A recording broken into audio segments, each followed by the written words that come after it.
साथियों, नमो बुद्धाय, जय भीम, जय भारत, जय संविधान।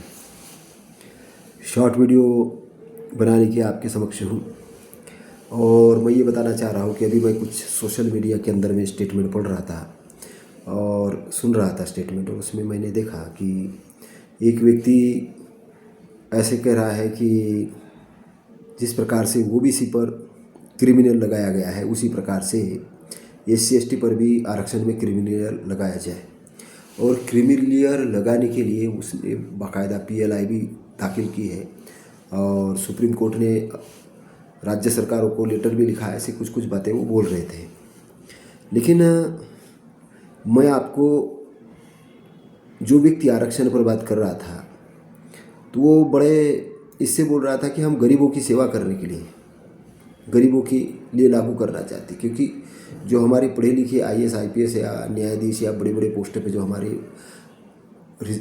रिजर्व आरक्षित कैटेगरी के जो लोग हैं, तो जो आरक्षित कैटेगरी के लोग उस पोस्ट पर जब गए हैं तो उन्होंने कहा कि एक बार जाने के बाद में फिर दोबारा उनको वो चीज़ आरक्षण नहीं मिलना चाहिए। तो उसका उसने बेस बताया कि उनकी आर्थिक संपन्नता हो चुकी है और वो ये भी डायलॉग दे रहा था कि भाई OBC के लिए आरक्षण जिस प्रकार से क्रिमिनल लागू है उसी प्रकार से SC/ST पे लागू किया जाए। तो मैं कॉन्स्टिट्यूशन को ध्यान में रखते हुए जो बात बोल रहा हूँ कि कॉन्स्टिट्यूशन सबसे ऊपर है, सुप्रीम कोर्ट है, सुप्रीम कोर्ट के जजेस है, लोकसभा है, राज्यसभा है, सबसे ऊपर हमारा कॉन्स्टिट्यूशन है। और कॉन्स्टिट्यूशन में जो 3 बातें महत्वपूर्ण है उसमें आता है एजुकेशनल और सोशल बैकवर्ड। चाहे आर्टिकल 340 देखो आप, 15(4), 16(4), जिसमें भी आप देखो तो उसमें आता सोशल और एजुकेशनल बैकवर्ड। और इसका जो बेस है ये हिंदू धर्म या वैदिक धर्म की जाति व्यवस्था वर्ण व्यवस्था से इसका रिलेशन, इसका बेस जो रिजर्वेशन का बेस है। और रिजर्वेशन का बेस हिंदू धर्म की जाति व्यवस्था वर्ण व्यवस्था से क्यों है? क्योंकि वहाँ 4 वर्ण थे और 4 वर्ण के अंदर में चारों का वर्क डिवाइड करके रखा था जन्म के आधार पर, जन्म के आधार पर डिवाइडेड करके रखा था। इसलिए कॉन्स्टिट्यूशन जब लागू हुआ तो जिन लोगों को शिक्षा से वंचित रखा था, शिक्षा से वंचित, तो सेक्शन है ना, तो एजुकेशन इंग्लिश में कहेंगे उसको एजुकेशन।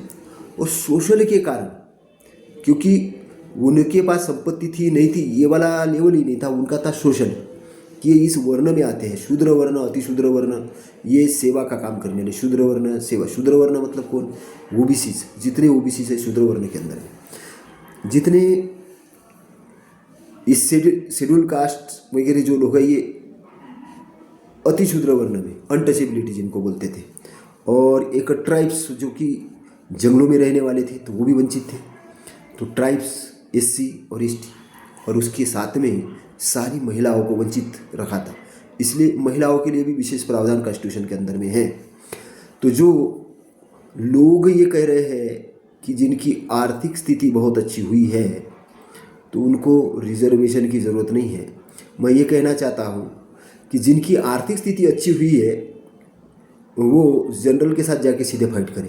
मैं ये कहता हूँ पहले सब वो आरक्षित में जगह भरे नहीं भरे बाद में भरे, लेकिन जनरल की जहाँ सीट से निकलती है वहाँ रिजर्वेशन से जो लोग काबिल बन चुके हैं उनको वहाँ जाके बिल्कुल अपने फॉर्म भरने चाहिए।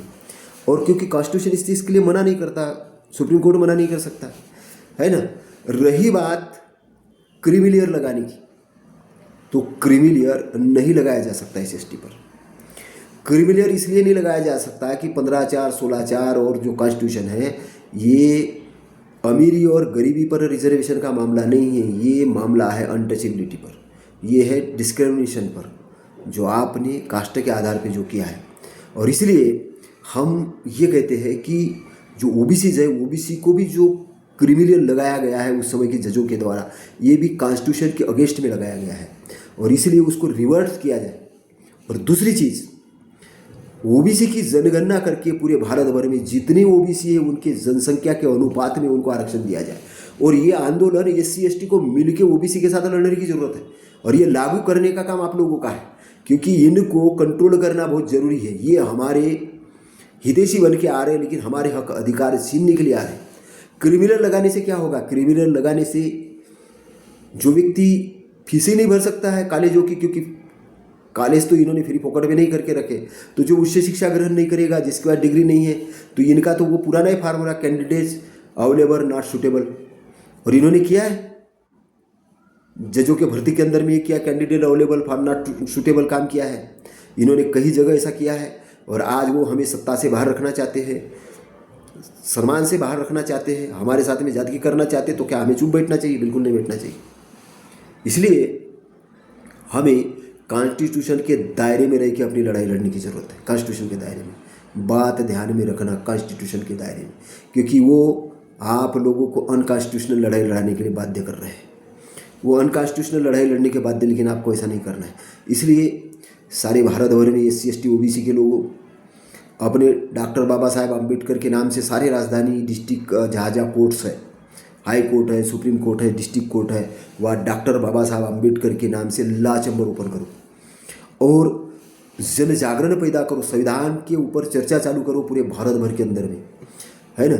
ये धार्मिक ग्रंथ पढ़ के तुम्हारा कुछ कल्याण नहीं होने वाला। संविधान को अभी पढ़ो और संविधान के साथ बाबा साहब को पढ़ो, बाबा साहब के स्टेटमेंट को पढ़ो और स्पिरिचुअली रूप से हमारे महापुरुषों को पढ़ो। लेकिन ये अंधविश्वास वाले ग्रंथ, अंधविश्वास वाले पूजा पाठ करके इसको बढ़ावा मत दो। और आप ज़्यादा ही बढ़ावा दोगे तो आपको ये लोग लगे हैं आपके हक अधिकार छीनने के लिए, और इसलिए अपने हक अधिकार मत छीनने दो, लड़ाई लड़ो। और इसलिए मैं ये कहना चाहता हूँ कि जो आपको एक इंसान का भी दर्जा नहीं देना चाहता, वो आपके लिए क्या लड़ाई लड़ेगा? बिल्कुल नहीं लड़ेगा। वो आपको जो मिले हुए अधिकार उसको छीनने का काम कर रहा है। और इसलिए वो सत्ता में बैठ के विभिन्न प्रकार के षड्यंत्र करके आपको जल, जमीन, जंगल, गवर्नमेंट पोस्ट, पैसा इससे दूर करने का प्लानिंग कर रहे हैं। लेकिन हम इस देश की शासन करती जमात है। बाबा साहब ने एक बात कही थी, हम इस देश की शासन करती जमात है। जाओ अपने घरों की दीवारों पे लिखो कि आप इस देश की शासन करता जमात हो। ये बाबा साहब ने कहा। तो हमें ध्यान रखना है कि हमें जो वोट का अधिकार मिला है शासक बनने के लिए मिला है। शासक चुनने के लिए नहीं मिला, शासक बनने के लिए मिला है। शासक का चुनाव भी हम करेंगे, लेकिन कौन सा करेंगे? हमारी विचारधारा। तो इसलिए अच्छा, दूसरा भ्रम, वो 10 साल के लिए बोले, 10 साल के लिए एक्चुअल में SC ST का जो 10 साल के लिए रिजर्वेशन था वो था राजनीतिक। ये जो शैक्षणिक है, गवर्नमेंट सर्विसेज का है, इसका लिमिटेशंस नहीं है, इसका लिमिटेशंस नहीं है। इसका समानता, मैत्री और बंधुभाव निर्माण तक वो चलते रहेगा। यहाँ की जब तक कास्ट सिस्टम ख़त्म नहीं हो जाती पूरी तरीके से, ये कास्ट सिस्टम ख़त्म करने के लिए दिया हुआ रिप्रेजेंटेशन है, आंदोलन के रूप में है। और ये हमारे पूना पैक्ट के माध्यम से जो हमारे सेपरेट इलेक्टोरेट लिए गए, हमारा सेपरेट जो इलेक्शन वाला एरिया था उसको हमने सरेंडर किया। कैमुनल अवार्ड है ना, सेपरेट इलेक्टर से कैमुनल के अंदर में गए और सेपरेट से हम जॉइंट इलेक्टेड के अंदर में गए, सेपरेट से हम जॉइंट इलेक्टेड के अंदर गए। और जॉइंट इलेक्टेड के अंदर में जाने के कारण हमने अपने प्रतिनिधित्व की बलि दी। लेकिन अभी प्रतिनिधित्व को दोबारा हमें परफॉर्मेंस में लाना होगा। और इसके लिए SC ST OBC minority, Muslims है, OBCs है, SC ST है और जो महिलाएं हैं, ये सब साथ में आके एक अपना यूनिटी बनाए, यूनिटी बना के कॉन्स्टिट्यूशन के दायरे में रह के अपने कॉन्स्टिट्यूशनल अधिकारों को हासिल करें। ये हमें जन आंदोलन, वोट का आंदोलन, जन जागृति का आंदोलन बड़े पैमाने पे करना होगा। क्योंकि दुश्मन गलत पोस्ट पर बैठ के गलत तरीके से डिसीजंस दे रहा है, गलत जगह पे बैठ के गलत कलम चला रहा है और हमारे हक अधिकारों को जानबूझ के वो या तो डाउन कर रहा है, या तो कम कर रहा है, या तो लागू नहीं कर रहा है। और आर्टिकल 13 का सीधा सीधा उल्लंघन कर रहे हैं। मैं राजधानी के अंदर से बात कर रहा हूँ, भोपाल राजधानी, और राजधानी के अंदर से बात करने के बाद मैं कई शहरों में घूमता हूँ, मैं कई जगह जाता हूँ। लेकिन जाने के बाद मैं जो चीज़ें देखता हूँ कि आज हमें कॉन्स्टिट्यूशनल जन जागृति की ज़रूरत है। हम सोशल चर्चा बहुत सारी करते हैं, हम सामाजिक चर्चा बहुत सारी करते हैं, लेकिन कॉन्स्टिट्यूशनल चर्चा हमारी बहुत कम होती है। हमें कॉन्स्टिट्यूशनल चर्चा को बहुत बड़ा बल देना चाहिए। कॉन्स्टिट्यूशन हर घर में पढ़ना चाहिए और महीने के अंदर में एक संगोष्ठी कॉन्स्टिट्यूशन की लगानी चाहिए। दूसरी चीज़, हमारा इकोनॉमिक स्ट्रक्चर जो दुश्मन हमें बर्बाद करना चाहता है, हमारे संसाधन छीनना चाहता है, हमें कोई कारण नहीं कि हम उसको आबाद करें। हम कोई कारण नहीं कि उसको सपोर्ट करें गलत कार्य के लिए। हमें बिल्कुल उसके गलत कार्य के लिए सपोर्ट नहीं करना चाहिए। हाँ, उसके अच्छे कार्यों को हम सपोर्ट कर सकते हो, देश के हित में हो, समाज के हित में हो, हम उसको सपोर्ट करें, लेकिन चेक करें कि इसके बातचीत के पीछे कहीं हमारा नुकसान तो नहीं है। क्योंकि जो उपाध्याय नाम का कोई व्यक्ति जिसने केस दायर किया, किस चीज़ के लिए? उसने क्रिमिनल लागू करने के लिए, PLI दाखू के, तो वो SC/ST के सपोर्ट में नहीं है, वो SC/ST का भला नहीं चाहता। और उसके दूसरे वाले वीडियो देखो आप कि वो मनुस्मृति को नंबर 1 पे मान रहा है, संविधान को सेकंड नंबर पे मान रहा है। और ये पूर्व में कुछ जजेस है जो बोले थे कि ब्राह्मणों को आरक्षण के खिलाफ में आंदोलन करना चाहिए, ये उस आह्वान के कारण कर रहे हैं ये लोग। इनका एक मोनोपोली है और ये नहीं चाहते कि हम उनके बराबर में आ जाए। और मैं इसीलिए कहता हूँ कि आप जो वर्ण व्यवस्था की लड़ाई, जो हमारा विरोधी जो लड़ रहा है, वो गलत लड़ाई लड़ रहा है। इससे आपका भला नहीं होगा, क्योंकि हम तो बंधुभाव निर्माण करना चाहते हैं। हम तो इस देश से जाति व्यवस्था को पूरी तरह से समाप्त करना चाहते हैं। हम तो सब लोगों को, सब जीव और जीने दो वाला ये करना चाहते हैं। लेकिन आप लोगों ने अगर गलती से जानबूझ के हमारे शांति का, हमारे सम्मान का, हमारे संवैधानिक दायरे का फ़ायदा उठाना शुरू किया, तो ऐसा नहीं कि संविधान, आप बोल रहे हैं कि संविधान को हम ख़त्म कर देंगे, तो संविधान ख़त्म करने की सबसे बड़ी कीमत आप लोगों को चुकानी पड़ेगी। क्योंकि हमारा पूरा का पूरा वर्ग शांत और इसलिए बैठा हुआ है कि वो संविधान को मानता है, इसलिए संविधान के विरोध में गतिविधियाँ नहीं कर रहे। लेकिन आप उसकी कमजोरी मत समझो, उसकी कमजोरी मत समझो। और मैं आप लोगों को भी बोलता हूँ कि संविधान के दायरे में रह के आपको लड़ाई लड़नी है, लेकिन जब बात अपने ऊपर आ जाए तो आपको अपना संरक्षण करने का अधिकार भी कॉन्स्टिट्यूशन देता है। ये बात को भूलना नहीं चाहिए। आपको अपना संरक्षण मतलब आप अपनी जान बचाने के लिए किसी भी लेवल पे जा सकते हो, अपने परिवार का सम्मान बचाने के लिए किसी भी लेवल पे जा सकते हो। कॉन्स्टिट्यूशन वहाँ पे आपको सपोर्ट करता है, क्योंकि कॉन्स्टिट्यूशन ये नहीं कहता कि कोई पागल आदमी आ जाए और आपके ऊपर आक्रमण करे और आप चुपचाप बैठो। तो इसलिए हमारी जिम्मेदारी क्या बनती है कि पागलपन को निर्माण ही नहीं होने दे। पहली चीज़, पागलपन को निर्माण ही नहीं होने दे। जो पागलपन अगर निर्माण हुआ है तो उसको रोके। तो जो वर्ण व्यवस्था, जाति व्यवस्था टिकाने के लिए जो आंदोलन कर रहे हैं और जो धर्म के नाम से कर रहे हैं, अज्ञानवाद फैलाने का काम कर रहे हैं, जो आतंकवाद फैलाना चाहते देश में, उनको कभी भी अथॉरिटी नहीं दी जा सकती। इस देश का सम्मान बरकरार रखना ये हमारा काम है। देश का सम्मान बरकरार रखना, देश को सहिष्णुता बरकरार रखना, देश का सम्मान को आगे बढ़ाना, देश के लोगों को आगे बढ़ाना, शांति बरकरार रखना और सबको साथ लेके सबका विकास करना, ये हमारी जिम्मेदारी। इसलिए शासन सूत्र हमें अपने हाथ में लेने होंगे। और इसलिए SC/ST OBC के लोग सक्षम हैं, संख्या में ज़्यादा है, लेकिन जन जागृति की कमी है। वो जन जागृति का आंदोलन आप अभी आने वाले 5 साल के लिए गोल बना के शुरू कर दीजिए। आने वाले 10 साल के अंदर में हम पूर्णतः आज़ाद हो जाएंगे। संविधान पूरी तरीके से अगर लागू हो जाएगा तो हम पूर्णतः आज़ाद हो जाएंगे। जब तक संविधान लागू नहीं होता तो हम आज़ाद नहीं हैं, ये बात ध्यान रखना। और आज़ाद कब तक नहीं है? जब तक हमारा बहुमत वहाँ पर नहीं होता। क्योंकि ये जो लड़ाई है वो लोग हमें आने नहीं देना चाहते, बैकडोर एंट्री कर रहे हैं। आरक्षण की पोस्ट वैसी भरी है, गणना करके देखो आप, मध्य प्रदेश के अंदर कितनी पोस्ट खाली है। OBC का भी 27% आरक्षण लागू नहीं किया। मैं तो कहता अभी 27 का मामला छोड़ो OBC के लिए, अभी जनसंख्या का सेंसस कराओ और उनकी जितनी संख्या उतना आरक्षण। और जनरल को भी हम कहते तुम्हारी जितनी जनसंख्या उतना तुम्हें आरक्षण। जाओ, झंझट खत्म, झंझटी खत्म करो, जिसकी जितनी संख्या उसको वो आरक्षण दे दो बस। क्योंकि रिप्रेजेंटेशन, गणराज्य लोकतंत्र का मतलब होता है कि जिसकी जितनी संख्या, जिस वर्ग की जितनी संख्या उतना उसको वहाँ पे रिप्रेजेंटेशन दे दो। क्योंकि बाकी लोग जो वहाँ पे कब्जा किए बैठे हुए हैं, हमारा इतना 52% OBC है, लेकिन उनका नगण्य है, प्रोफेसर हो या कुलपति हो या अन्य जगह हो, वहाँ पे उनका स्थान ही नहीं है और हम चुपचाप बैठे। हमें अभी OBC की लड़ाई लड़नी है, हमें अपने OBC की लड़ाई लड़नी है। और लड़ाई के अंदर में ध्यान रखना है जनगणना, उनकी जातिगत जनगणना, उनके संख्या के आधार पे उनको प्रतिनिधित्व, क्रीमी लेयर हटाना, और ये हमें ये करना है। अभी तुम जो 400 BC कर रहे हो, चालबाजी कर रहे हो, SC/ST का क्रिमिनल हटाना चाह रहे हो, मतलब ये SC/ST पे क्रिमिनल लगाना चाह रहे हो, उनको उनके हक अधिकारी से दूर करना चाह रहे हो।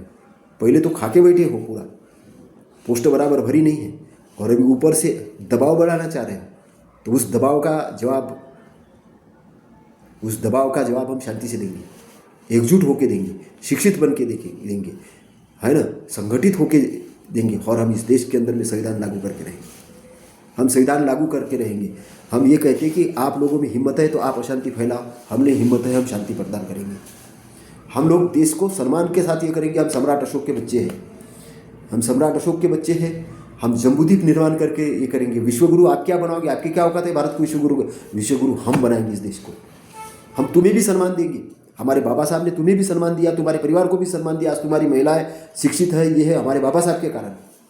और इसलिए हम लोग सम्मान से जीने वाले लोग हैं। हम लोग सबका सम्मान करते हैं, सबके विकास में भूमिका निभाते। इसलिए शासन सूत्र हमारे हाथ में आने चाहिए और इसलिए हमें संगठित होकर हमें अपने अंडर में पूरी सत्ता लेने की ज़रूरत है, शासन सत्ता, इकोनॉमिक।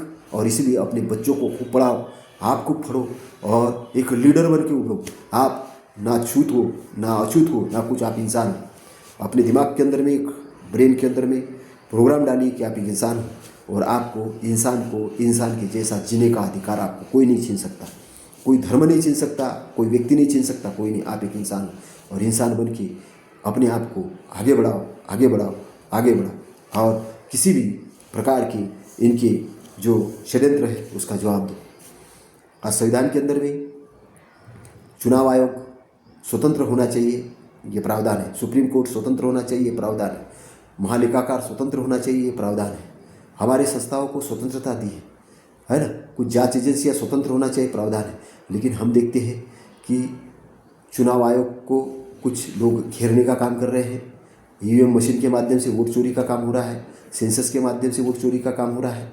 दूसरा हम ये देखते हैं कि बजट, कहाँ का बजट किधर लग रहा है, बजट के अंदर में बहुत हेराफेरी हो रही है। हम देखते हैं कि जांच एजेंसियों का दुरुपयोग हो रहा है और इसीलिए इस प्रकार की जो घटनाक्रम हो रहे हैं उसको रोकने का काम जन जागृति के माध्यम से होना चाहिए। और इसलिए इसको जन के अंदर में फैला दो, क्योंकि लोगों को ये मालूम ही नहीं कि वो इस देश के शासन करने वाले लोग हैं। वोट का अधिकार ही शासन करने का अधिकार है, शासक बनने का अधिकार है। शासन करने और शासक बनने के लिए मिला है, पिछले को बनने के लिए नहीं मिला है ना। अभी हम लोग वो अलग से कम्युनल अवार्ड की बात नहीं करें। मैं इसलिए कह रहा हूँ कि अब कम्युनल अवार्ड बाबा साहब के समय की बात हुई। आज हमारा मेन है SC ST OBC माइनॉरिटी, ये साथ में आके संगठित होकर सारी इनको मिलाने वाली जो पार्टियां हैं वो ये अपना गठजोड़ बनाए और गठजोड़ बना के एक संगठन बनाए और सत्ता को स्थापित करें। स्टेट के अंदर में भी आए सत्ता में, सेंट्रल में भी आए और स्टेट और सेंट्रल में सत्ता में आके अपने हक और अधिकार पाने के लिए काम करें और इस देश की संप्रभुता, इस देश का सम्मान बरकरार रखने के लिए काम करें। तो इसीलिए अभी शांत बैठने का समय चला गया। अभी हमें जन जागृति करने का काम करना होगा। अलग अलग विहारों में, गुरुद्वारे में, चर्चों में, मस्जिदों में, सब जगह प्रशिक्षित करो संविधान के प्रति, संविधान का डिबेट डिस्कशन करो। इस देश के अंदर में, सत्ता के अंदर में हमें आना है और हमें शांति स्थापित करना है। हम गुलाम लोग नहीं, हम आज़ाद लोग हैं। हम शासन करती जमात है, ये समझना है। हम पहले के बुद्धिस्ट हैं।